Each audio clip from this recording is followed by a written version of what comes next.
Welcome to the morning message. As you know, throughout this first week of the morning message, Father Bill and I have been reflecting on the spiritual life. And so the question that I want to pose today is, why is the spiritual life important? Well, as you know, we're all very busy people. We're busy with our work.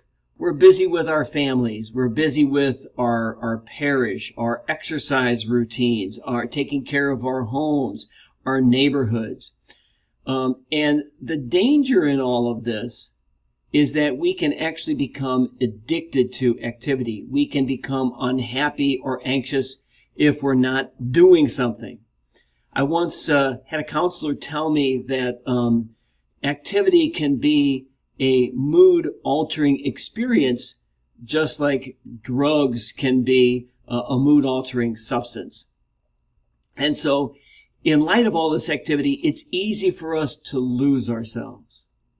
And it's easy for us to lose sight of the big picture. And that's why the spiritual life is important.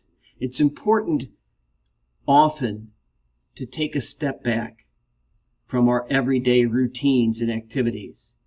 It's important to slow down. It's important to put all the pieces of our lives back together, to make sense of it all, and therefore to give direction to our life. The spiritual life, in brief, is more about being than it is about doing. The spiritual life is more about our identity, the answer to the question, who am I? Than our activity, the question, what do I do? And so the spiritual life is not about our activity, it is about who we are. And as Christians, we believe we are fundamentally men and women created in the image of God, who reflect and act out the very love and goodness of God. Have a good day, and thank you once again for joining us for the morning message.